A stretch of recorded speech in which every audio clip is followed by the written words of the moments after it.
All right, as I mentioned, there is that ANC Progressive Business Forum breakfast that's taking place or expected to begin at Gallagher Convention Centre.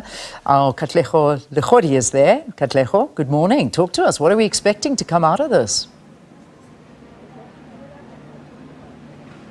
A very good morning to you, Leanne, and to our viewers at home. We are seeing business leaders just coming out in their numbers here at the Gallagher Convention Centre to meet with government. This is through the ANC's Progressive Business Forum. They're hosting a breakfast this morning. It will lead to a colloquium that will take place throughout the day. And this is where then later on in the evening, we'll see President Cyril Ramaphosa deliver an address during a gala dinner. So today or this morning, we're expecting to see some of those role players just more or less sitting down and just getting to assess the landscape in terms of the economy and where we find ourselves now. You know that there have been concerns, Leanne, from the business fraternity around how the economy has been doing for quite some time.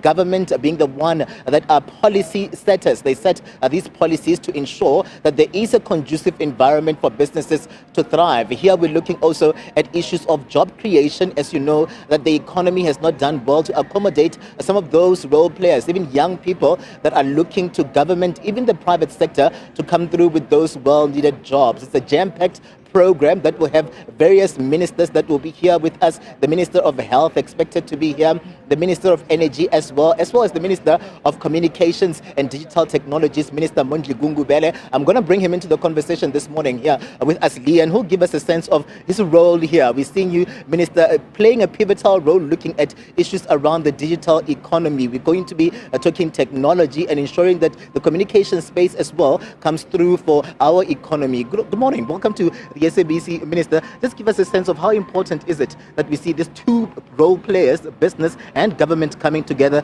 to ensure that they discuss issues affecting the economy. Good morning, Katlego. Good morning to SABC viewership. And then thanks for the opportunity. Listen, we are here today together with business, in particular myself, to actually make a case for the technology of the moment and the technology of the future, which is the digital technology, to make a very strong case that we are slightly getting behind, that the faster we stay apace with the globe, the better, so that the world doesn't leave us behind. For instance, if we want to stay as a relevant trading partner in the world, we need to be connected, so that if you are a trading partner, maybe let us say on Colgate, your trading partner in a connected country must find it productive to trade with you, because you have got access to information that keeps him or her at a competitive level. And if we are a country that is found to be left behind, trading with us is going to be dangerous. So the issue of technology in terms of ensuring that South Africa is connected, and secondly, South Africans are skilled, and then making sure that they make effective use of access online. For instance, we are in the top 10 countries as far as internet interchange, at about 79% internet penetration.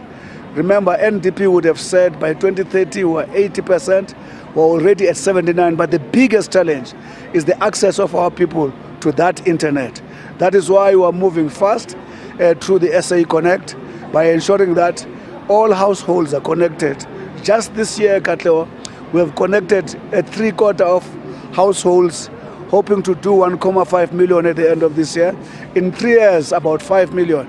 What opportunities do they have once they are connected? We've seen it in Mount Leaf, in Kokstad. We'll be launching in Mutimulle on the 19th, where our people have got access to 1 gig just through paying 5 or 6 rand.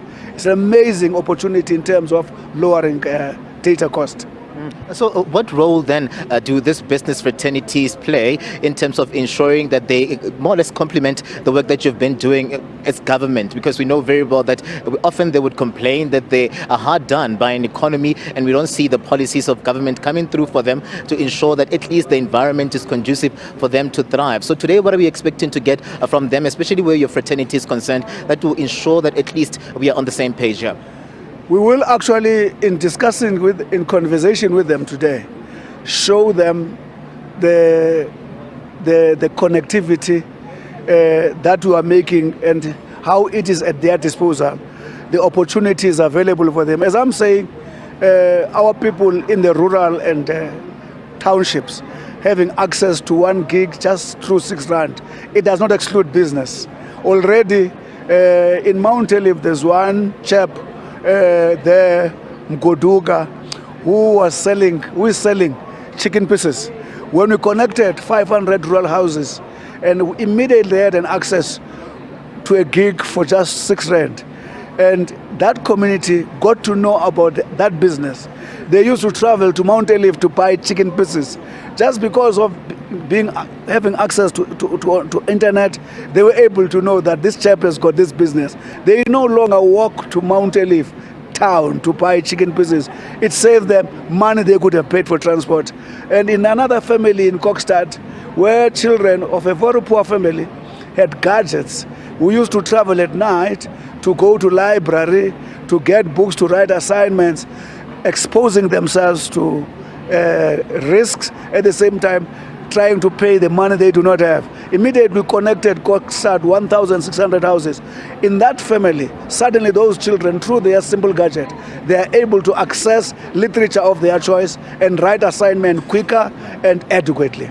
Minister, thank you very much for your time. Let me release you because the program is going to start any time from now, Leon. And this is where we're seeing some of those ministers also arriving here. They're going to be forming part of a colloquium, and those business leaders also would want to find the best out of this communication or this relationship that they often work with government to ensure that at least whatever they're planning here doesn't fall on deaf ears. It's back to you in studio for now, Leon. Katlego, thanks very much, and we'll see what comes out of that and hear more through the day, obviously, as Katlego Legodi reports on that particular story for us.